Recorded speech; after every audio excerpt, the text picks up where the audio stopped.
Alright, let's see, what's today's date? February the 9th, 2023. We've got some high wind in here, and I'm out here sitting in my truck. Give some pretty good acoustics in here when I'm a-talking. You know, it's an exciting time to be a metal detectorist. You know, they don't give these machines away, though. You know, they do cost money. But, you know, it's fun, it's exercise. It's actually learning, too, you know. It keeps your mind going. You know, you sit around on a sofa recliner. Even if you get I'll be 61 in April. Well, this keeps your mind going. You know, you can get sort of drugged down, you know, by being idle. More so probably in the wintertime, you know, because it's colder, but, you know, you can do it in the summertime, too. Now, some people actually have conditions where they can't physically move around. I understand that. But anyway, it's an exciting time to be a metal detectorist, okay? And I try to show some videos, you know, to help people out. You know, the user's manuals are not going to go into a lot of detail, showing you like, oh, well, this here works better here versus here, different scenarios. You know, there's a zillion different scenarios. Okay.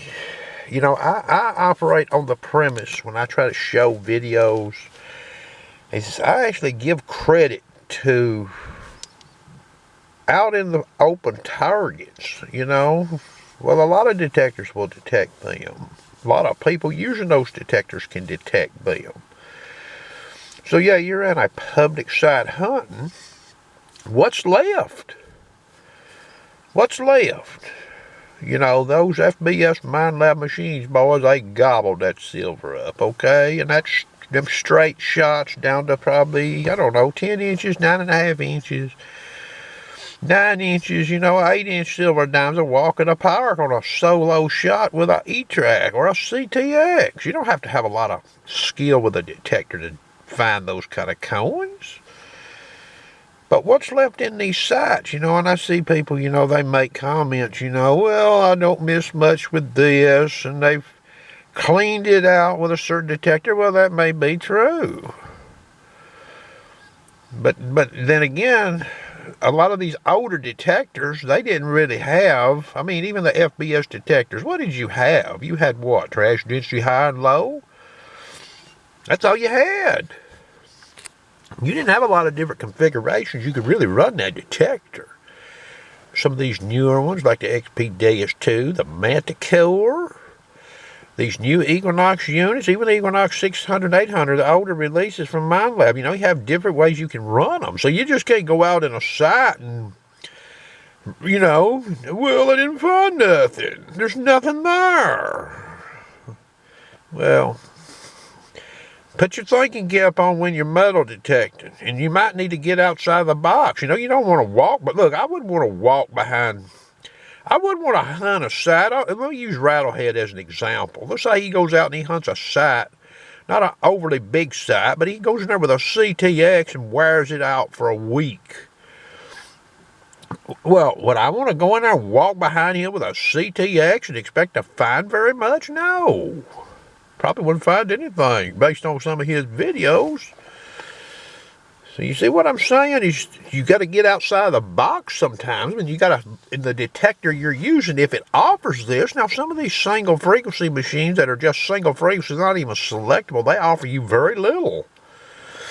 You know, you're sort of out there just, you don't have very many options. AT Pro, what are you going to do? F75, what are you going to do?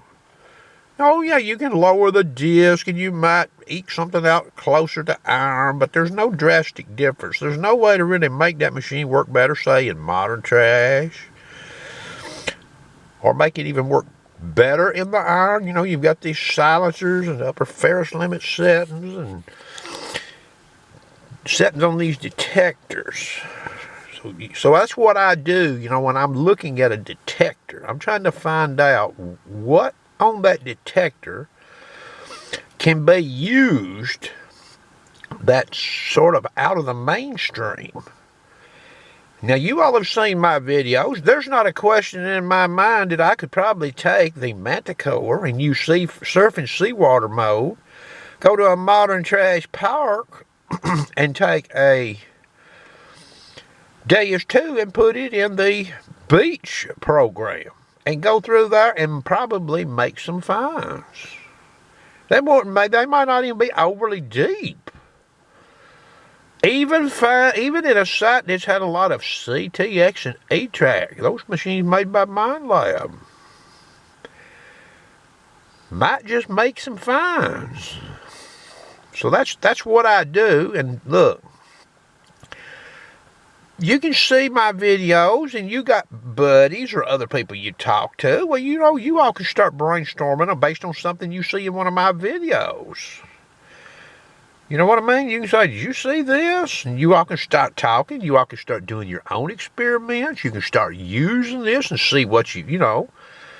So, yeah, it's sort of catchy, you know. It's just like it is. That's how it should be. Now, there's other people out there that do this too. I do use metal detectors in the wild. But I was restricted here for the last several months because I was testing the Manticore. I couldn't show you no video. Everybody's probably like, well, Sharpshooter, he's showing that Deus 2 over them styrofoam boxes. He don't detect. He's just a class clown. Well, I got news for you all. I was detecting, but I couldn't show it.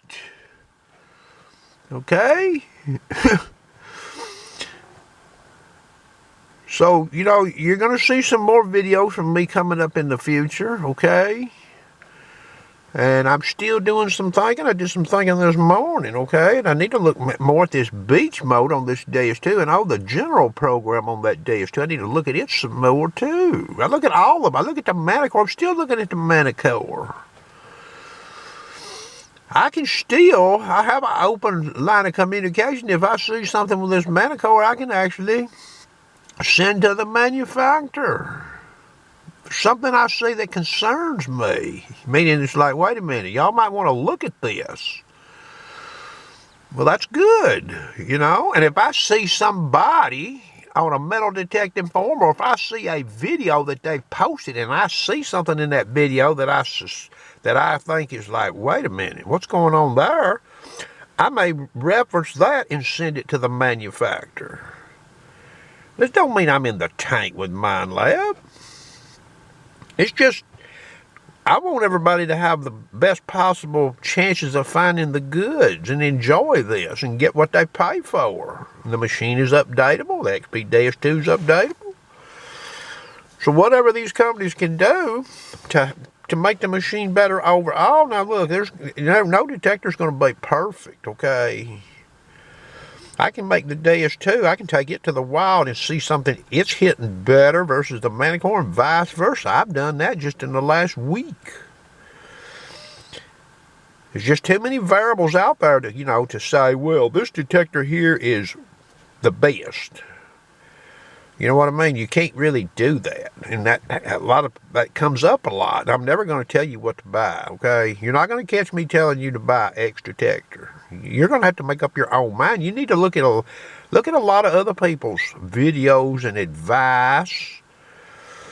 And speaking of which, you know, you Manticore users out there, if you're seeing this video and you're not familiar, you might want to go look at the Dankowski detector forum because Mr. Dankowski's putting up some data on the Manticore, okay?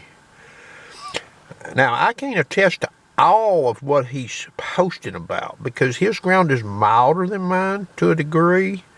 But I can relate to a whole lot of what he's saying and what he's saying about the Manticore. And some of the other users out there, they may not be reading what he's saying. They may not be trying what he's saying. They just might not be there yet with that detector, okay? And you'll watch their reviews and talk. So you may not be getting quite the full story on what that detector's capable of, okay? He's used that machine longer than I have, by the way, based on something he said last night on his forum.